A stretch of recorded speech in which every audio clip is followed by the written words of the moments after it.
प्रिय विद्यार्थियों, स्नातक तृतीय वर्ष हिंदी साहित्य प्रथम प्रश्न पत्र आधुनिक काव्य की पहली इकाई काव्यांश में संकलित पहले कवि अयोध्या सिंह उपाध्याय हरियोध के काव्यांश का हम अध्ययन कर रहे थे।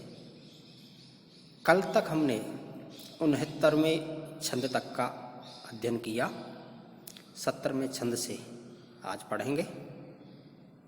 एक बार आपको 69वें छंद का प्रसंग बता देता हूँ, जिससे जो भाव है, जो कथा है, उसका तारतम्य बना रहे। 69वें छंद में राधा पवन से कह रही थी कि जब प्रियतम कृष्ण के निवास में हे पवन तू प्रवेश कर जाए तो उनके निवास स्थान को गौर से देखना, और यदि वहाँ बहुत सारे चित्र लगे हुए होंगे और उन चित्रों में यदि कोई बगीचे का चित्र हो और उस बगीचे के चित्र में वहाँ जो कुछ लोग हैं वो व्याकुल से, दुखी से, पीड़ित से घूम रहे हों, टहल रहे हों, तो उस चित्र को जाकर के तू हिला देना। और उसको हिलाने से राधा कहती है कि शायद ब्रजवासियों के दुख की याद प्रियतम कृष्ण को आ जाए और वो शायद ब्रज लौट आए। ऐसा तुझे करना है। ये 69वें छंद में 69वें छंद का प्रसंग था। अब इससे आगे 70वें छंद में राधा पवन से क्या कहती है, आइए देखते हैं 70वां छंद। यहाँ नीचे स्क्रीन पे आप 70वां छंद देखें। कोई प्यारा कुसुम कुमला गेहे में जो पड़ा हो, तो प्यारे के चरण परला डाल देना उसी को। यों देना ये पवन बतला फूल सी एक बाला, मिलाना हो कमल पग को चूमना चाहती है। देखिए क्या कहती है राधा पवन से कि हे पवन, यदि प्रियतम के निवास स्थान में कोई प्यारा कुसुम, प्यारा प्रिय कुसुम यानी फूल, कुमला जाना यानी मलिन हो जाना, गेहे यानी घर में, मेरे प्रियतम के निवास स्थान पर, मेरे प्रियतम के घर में यदि कोई फूल कुमलाया हुआ पड़ा हो, तो हे पवन तुझे क्या करना है, उस मलिन, उस कुमलाए हुए फूल को तो प्यारे के चरण पर ला डाल देना उसी को। तो ये करना, ये सारी चीज़ें तो बताई कि ऐसा करना, वैसा करना, उस चित्र को हिलाना, उस पेड़ को हिलाना, उस फूलों को हिलाना।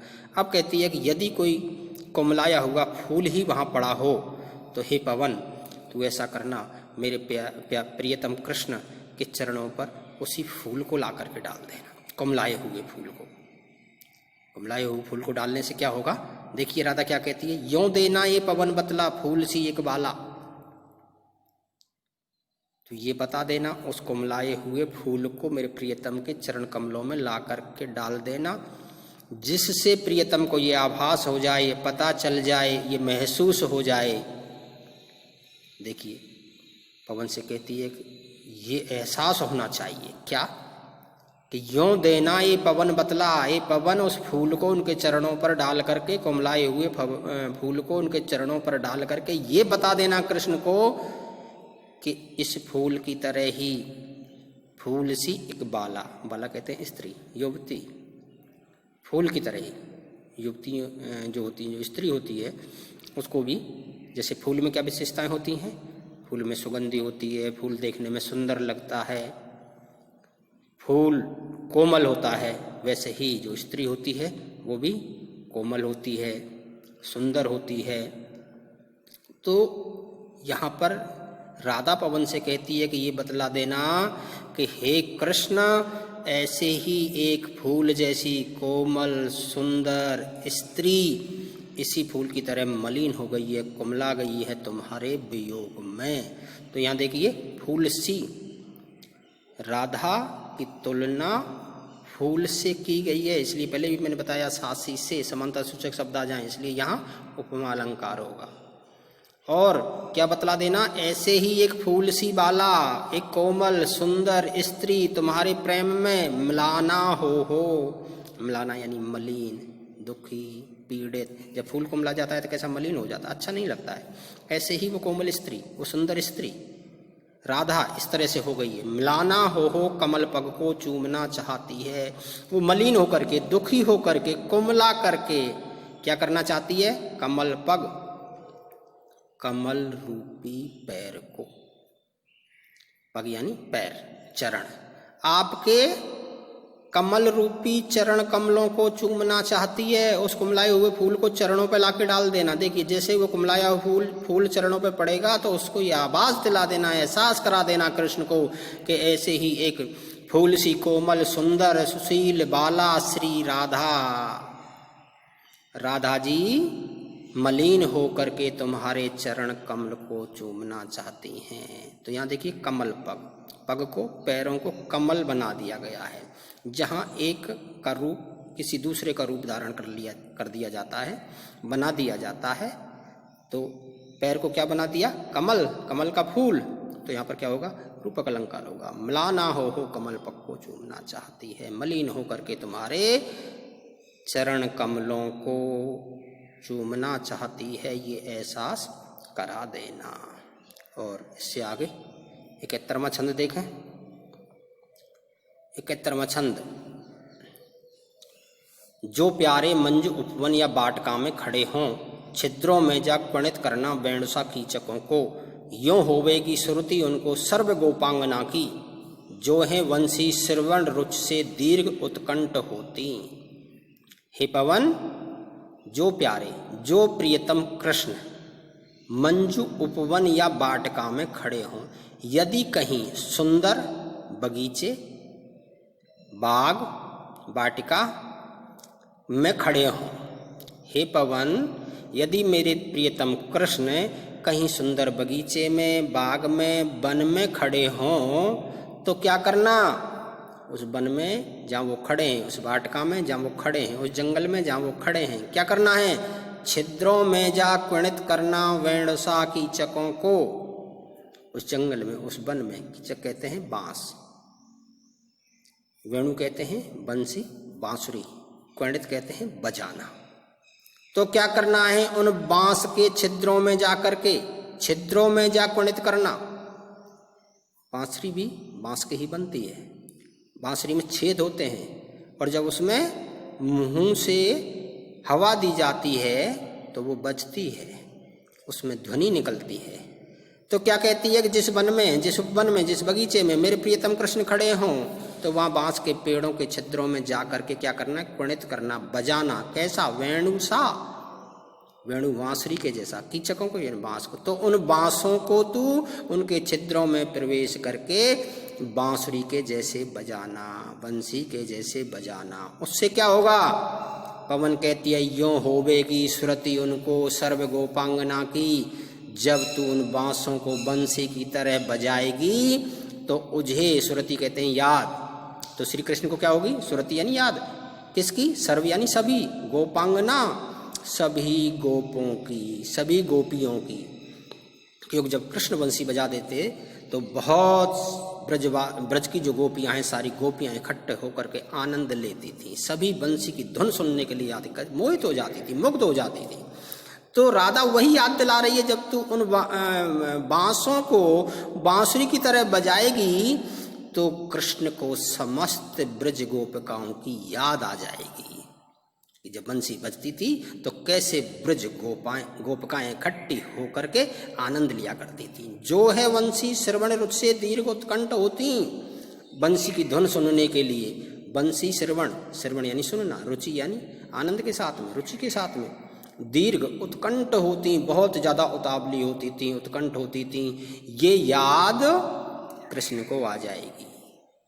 एक बार पुनः पूरी का भाव देख लें कि हे पवन, यदि मेरे प्रियतम कृष्ण कहीं सुंदर बाग बगीचे वाटिका में खड़े हों तो तू वहाँ के बांसों के छेदों में प्रवेश करके उनको बांसुरी जैसा बजाना, जिससे श्री कृष्ण को समस्त ब्रज बालाओं की, ब्रज गोपिकाओं की याद आ जाएगी, जो उनकी बांसुरी को सुनकर के जब ब्रज बालाएं बड़ी रुचि के साथ में, आनंद के साथ में, उत्कंठ हो करके बंसी की धुन सुनने के लिए इकट्ठा हो जाया करती थी, तो वो याद कृष्ण को आ जाएगी। ऐसा करना है पवन। और इससे आगे 72वां छंद देखें। लाके फूले कमल दल को श्याम के सामने ही, थोड़ा विपुल जल में व्यग्र हो डुबाना, यों देना ये भगनी जतला एक अम्भोज नेत्रा, आँखों को हो विरह विद्रा बार में बोरती है। और क्या करना है? राधा पवन से कहती है और क्या करना है हे पवन तुझे? लाके फूल कमल दल को श्याम के सामने ही,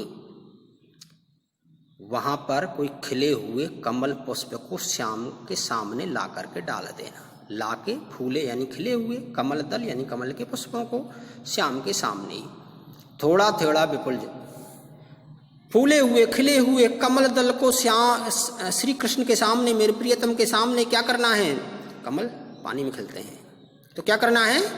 कमल के खिले हुए फूल को थोड़ा थोड़ा विपुल जल में, विपुल यानी बहुत गहरा, थोड़ा थोड़ा सा वो जो जल है बहुत सारा, उस जल में थोड़ा थोड़ा क्या करना है? व्यग्र होके डुबाना। व्यग्र यानी उत्तेजित होकर के, परेशान होकर के उस फूल को बार बार पानी में डुबाना। खिले हुए कमल के फूल को पानी में डुबाना, ऐसा करना। यों देना ये भगनी जतला, भगनी यानी बहन। देखिए फिर संबोधन करते, हे बहन, हे बहन तू इतना तो आभास, जतला देना यानी आभास करा देना, एहसास करा देना, बतला देना। यों देना ये भगनी जतला एक अम्भोज नेत्रा, अम्भोज कहते हैं कमल, कमल जैसे नेत्रों वाली, अर्थात राधा। क्या बतला देना? उस कमल को पानी में व्यग्र होकर के डुबो डुबो करके श्री कृष्ण को ये बतला देना, ये बतला देना कि एक, हे बहन ये जता देना कि एक कमल नेत्री, कमल जैसे नेत्रों वाली अर्थात श्रीमती राधा ऐसे ही आँखों को हो विरह विद्रा बार में बोरती है। अपनी आँखों को विरह विद्रा, विरह से पीड़ित, विरह से दुखी, विरह से परेशान, विरह विद्रा विरह से युक्त स्त्री, वार यानी जल, बोरती यानी डुबोती। ये बता देना बहन कि ऐसे ही जैसे कमल के फूल को तू पानी में डुबोएगी तो उससे प्रियतम कृष्ण को ये बतला देना, ये जता देना, ये आभास करा देना कि ऐसे ही एक कमल नेत्री, कमल के जैसों नेत्रों वाली युवती स्त्री, विरह विद्रा, विरह से युक्त, विरह से पीड़ित स्त्री अपनी आँखों को ऐसे ही पानी में बोरती है, पानी में डुबो रखती है। अर्थात ऐसे ही आँखों में उसके पानी भरा रहता है। भाव क्या है? क्योंकि आँखों में आंसू भरे रहते हैं। जैसे कमल के फूल को पानी में डुबोएगी वैसे ही उसके कमल नेत्र जल में डूबे रहते हैं, अर्थात आँखों में से आंसू नहीं मिटते। ये जा करके तू कृष्ण को बता देना। यहाँ राधा इस तरह से पवन को संदेश देती है। यहाँ इस पद में जो विरह का जो दुख है, विरह की जो पीड़ा है, उसको यहाँ पर कवि ने बताया है। और इससे आगे वाले 73वें छंद को देखें। धीरे धीरे लाना बहन करके नीर का पुष्प कोई, और प्यारे के चपल दरख के सामने डाल देना। ऐसे देना प्रगट दिखला नित्य आशंकता हो, कैसी होती विरह वश में नित्य रोमांचता हूँ। हे पवन तुझे और क्या करना है?